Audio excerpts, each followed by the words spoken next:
देखो, दिल्ली में तो परमिशन मिलेगी नहीं, उत्तर प्रदेश में परमिशन मिलेगी नहीं, आपको मध्य प्रदेश में परमिशन मिलेगी नहीं। जहां मनुस्मृति लागू करने की बात करते हैं ये और हिंदू राष्ट्र बनाने की बात करते हैं, वहां आपको परमिशन नहीं देंगे, क्योंकि इनको लगता है कि हिंदू राष्ट्र ये लोग 3 जातियों का बनाना चाहते हैं और बाबा बागेश्वर उसके प्रधानमंत्री होंगे।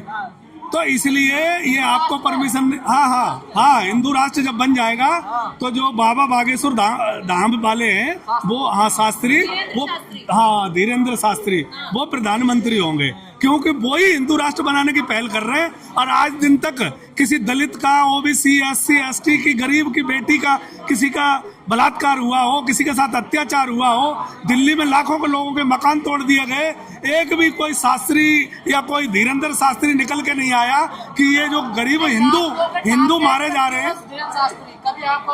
मैं ये कह रहा हूँ, वो कभी इन्होंने उनकी बात उठाई हो? ये जो बात करते हैं हिंदू राष्ट्र बनाने की, उसमें यादव की जगह कहाँ है? जो दलित है उसकी जगह कहाँ है? जो 85% लोग हैं उनको हिंदू राष्ट्र में किस स्तर पर रखा जाएगा? उनके लिए शिक्षा व्यवस्था, मैं ये कह रहा हूँ, शिक्षा व्यवस्था उनके लिए वही होगी जो आज से 300-400 साल पहले थी। उनको पढ़ना, अगर स्कूल जाएंगे तो उनके कान में शीशे पिघला के डाले जाएंगे।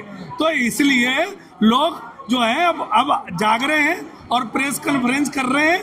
भले ही ये कुछ ना दे, कहीं परमिशन ना दे, लेकिन लोग लड़ाइयाँ लड़ेंगे और जहाँ जगह मिलेगी वहाँ लड़ेंगे। सर, समाज एकजुट हो रहा है क्या? क्योंकि अक्सर देखा जाता है कि चाहे यादव समाज हो, चाहे एससी, एसटी, ओबीसी, लोग आपस में ही बटे हुए, एकजुट हो ही नहीं पा रहे हैं। देखो, जब तक समाज संविधान के हिसाब से चल रहा था, तब तक लोग जाति प्रथा को नहीं मानते थे। अब जो भारतीय जनता पार्टी है वो एक जाति के लिए काम कर रही है और कुछ लोगों के लिए काम कर रही है, तो मुझे लगता है कि पूरे देश के समाज को इकट्ठा होना चाहिए और अपनी आवाज बुलंद करनी चाहिए, क्योंकि भारतीय जनता पार्टी जो है विशेष लोगों के लिए काम कर रही है और कुछ व्यापारी मित्रों के लिए काम कर रही है। अगर यादवों के साथ भी अगर ये घटनाएं होती हैं तो समझ लो कोई जाति सुरक्षित नहीं है। उन जातियों के लिए यादवों के लड़कों पे पहले से कई हजार मुकदमे दायर हैं, इसलिए ये लड़ाई निरंतर चलती रहे। मुकदमा हो, फांसी हो, जेल हो, आज़ादी की लड़ाई अगर ऐसे लड़ी जाती तो देश कभी आज़ाद नहीं होता।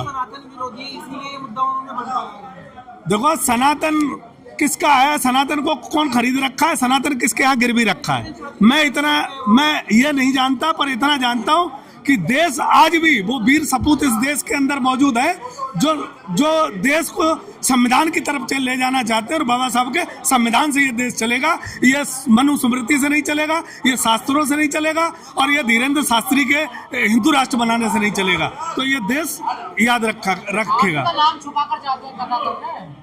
नाम किसी का नहीं छुपा है, किसी की जाति नहीं छुपी, किसी की बिरादरी नहीं है। सरकार जाति और बिरादरी बांट रही है, तो बिरादरी कोई नहीं छुपा सकता किसी की। किसी ने नहीं छेड़ा। ये सब जो है बाद में निकल के आता है, जब सरकार फंसती है तब ये अपने लोगों को बेच के निकलवाती है। चलो।